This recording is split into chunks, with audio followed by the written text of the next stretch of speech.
Hello, welcome to Friday, our fifth and this week's last live call.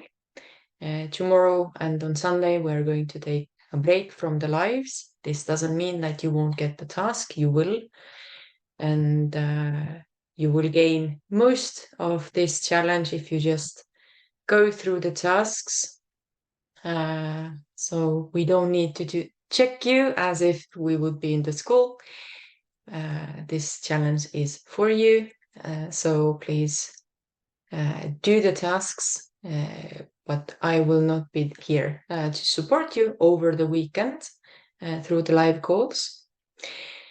But today I'm here, and today we're going to discuss about the topic of laughing, because life is fun.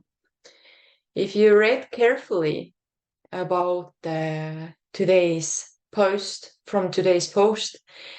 that then we pointed your attention to a challenge.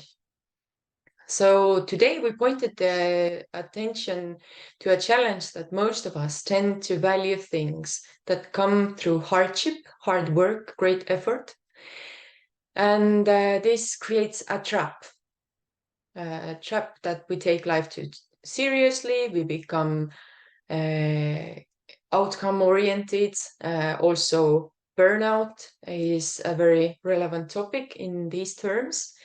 Yesterday, there was another trap.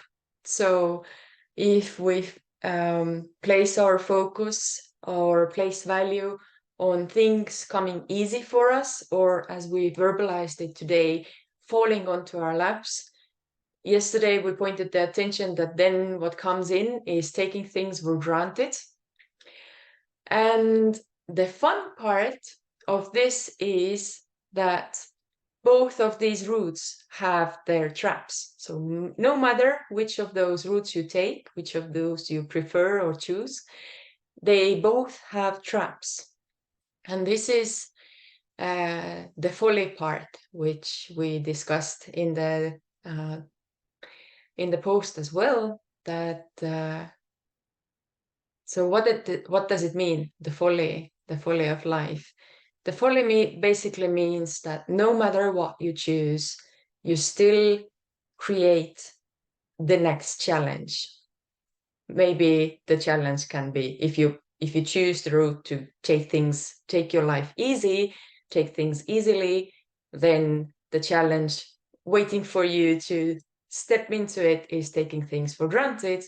If you choose a route of taking the hard route, valuing things that come through hard work, then the trap waiting for you is grim determination, being too serious, and also being outcome oriented.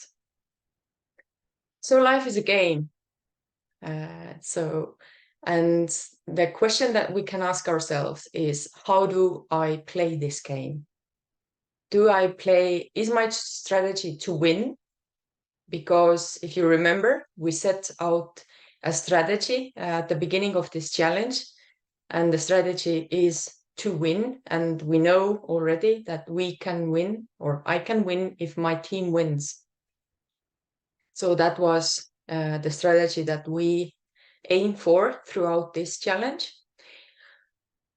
Another thing which people do, and I also sometimes use this strategy to play the game of life, is come up with solutions not to lose.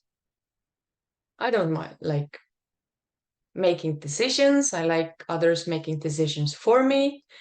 And yeah, I can always say that I didn't have a choice. But this is not completely true. There are other strategies how to play life. Some of those could be giving up on my own terms, or complaining, or wanting discounts. For examples, if we take a board game as an example, how do you play board games? Do you expect others to kind of give you discount, not to go all in with their skills and abilities? because then you feel better. And if you play this way board games, you probably play this in your life as well.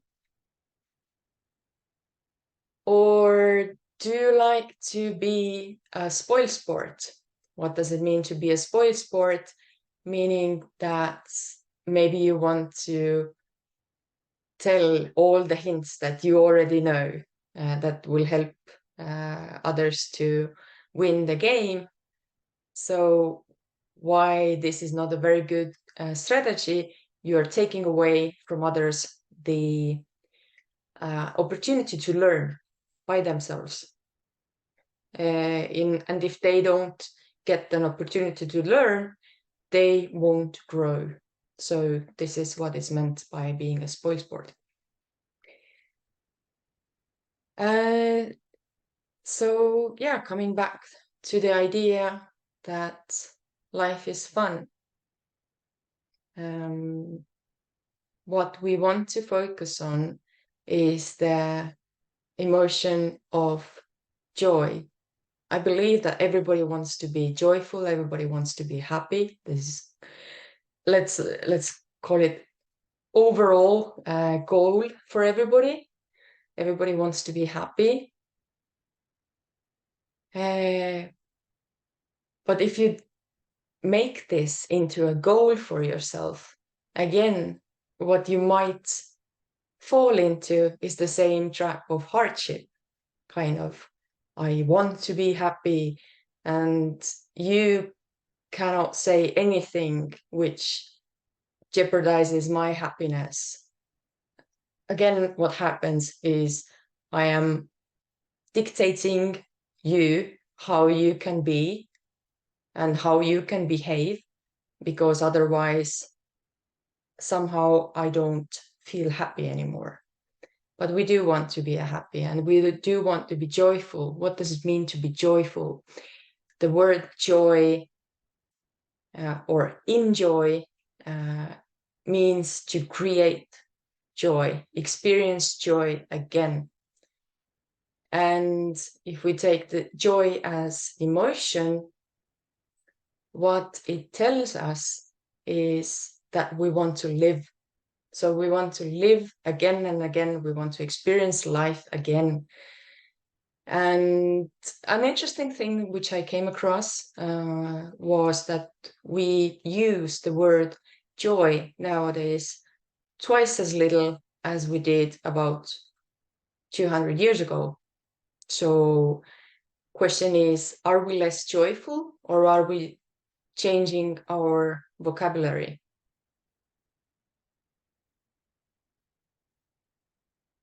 And a very good example in our lives, again, I have to point the attention to children, is children don't have trouble having fun, generally. So why is it that children can do it? One of the things most probably is that they don't have so much responsibilities.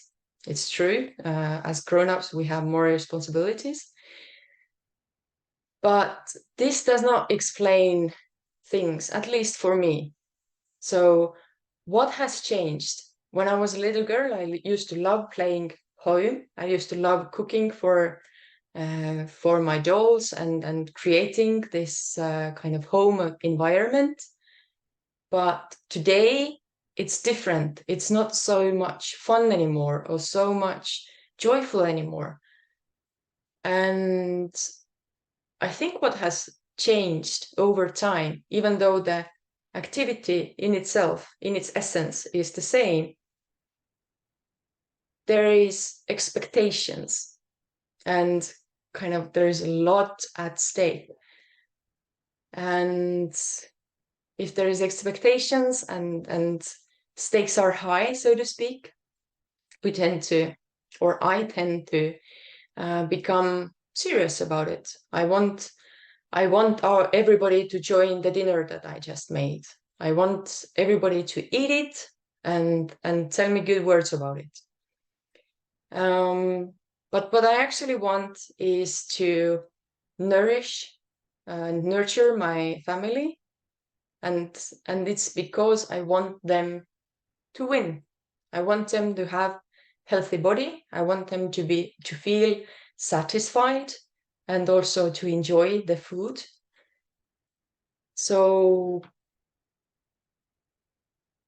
what I can do in this situation is to remind myself that I have done everything in my power to create what I wanted to offer, and to keep in mind that I don't do it because I want someone to lose or someone to change something, but I want them to be better off.